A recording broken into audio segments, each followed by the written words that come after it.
Hello, bonjour. Aujourd'hui, on va parler du prince William et de Kate Middleton, mais plus de Kate Middleton que du prince William.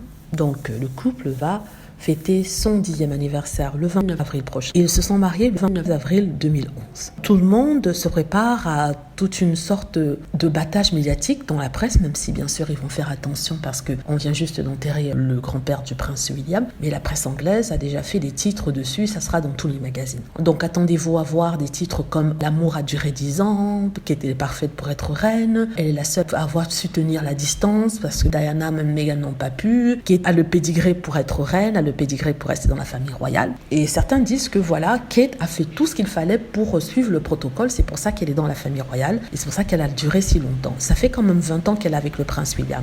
Je suis sûre qu'il y aura des comparaisons avec Meghan Markle et le fait que Kate Middleton est la valeur sûre de la famille royale, que le prince William a bien choisi et qu'elle a été très bien élevée par sa famille qui vient d'une classe moyenne et que voilà, elle a tout ce qu'il fallait, que le prince William a attendu longtemps pour être sûr que c'était la femme de sa vie. Ils vont encore envoyer des flèches à Meghan pour dire que voilà, Kate est parfaite. Mais en tout cas, le fait est que la raison pour laquelle Kate est toujours mariée avec le prince William, c'est parce que elle n'avait pas d'autre aspiration que ça. Je m'explique. Kate Middleton, quand elle avait 19 ans, était une fan du prince William. Ses copines disaient qu'elle avait des photos de lui, elle avait tout sur la famille royale. C'était son rêve d'être la femme du prince William. Vraiment, elle était folle du prince William. Elle voulait entrer dans la famille royale. Donc ses parents qui avaient déjà travaillé dur pour atteindre un certain niveau ou monter dans l'échelle sociale, c'est-à-dire qu'ils étaient parmi les riches et ils avaient mis leur fille dans ces écoles comme Eton et tout ça, où leur chance de rencontrer un bon parti était quintuplée. Le père de Kate Middleton vient d'une bonne famille, on va pas dire d'aristocrate, mais de la upper middle class. Par contre, sa mère vient de ce qu'on appelle les council estates, c'est-à-dire les HLM, un quartier HLM d'Angleterre. Elle s'est battue pour pouvoir s'en sortir, pour pouvoir rencontrer le père de Kate Middleton lorsqu'elle travaillait dans un aéroport. Et grâce à un héritage, ils ont réussi à construire leur fortune. Ils ont mis leur fille dans des écoles pour, on va dire, pour personnes fortunées dans lesquelles il y avait des lords, des ducs et tout ça, donc avait pour intention de pouvoir s'élever dans l'échelle sociale.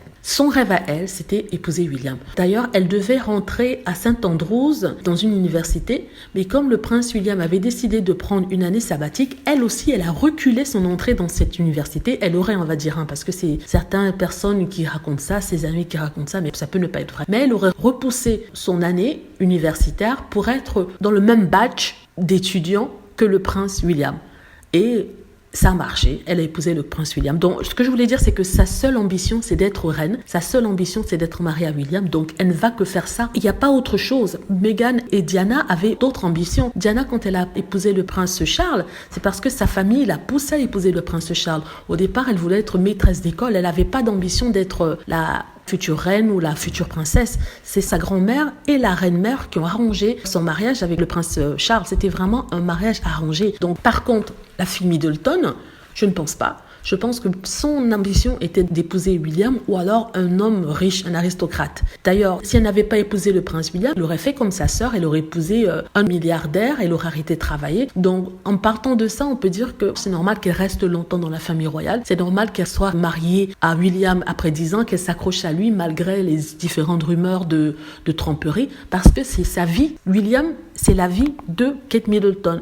À part lui, il n'y a rien d'autre. Elle a un diplôme, ça c'est sûr, mais elle n'a pas travaillé dans le sens où elle devait trouver un boulot. Elle a fait des petits stages ça et là, mais l'idée c'était qu'elle trouve un mari fortuné assez rapidement et qu'elle fasse son foyer comme sa sœur l'a fait. Au pire des cas, elle aurait repris la compagnie de ses parents. En même temps, je ne suis pas Dieu, je ne sais pas, mais tout laisse à penser qu'elle aurait suivi la même trajectoire que sa sœur Pippa Middleton, qui est maintenant mariée à un milliardaire et qui n'a pas de carrière. Voilà ce que je voulais dire. J'espère que vous avez aimé la vidéo. N'hésitez pas à cliquer sur like si c'est le cas, à vous abonner pour plus de vidéos et à cliquer sur la petite cloche afin d'être averti lorsque je poste une nouvelle vidéo. Merci.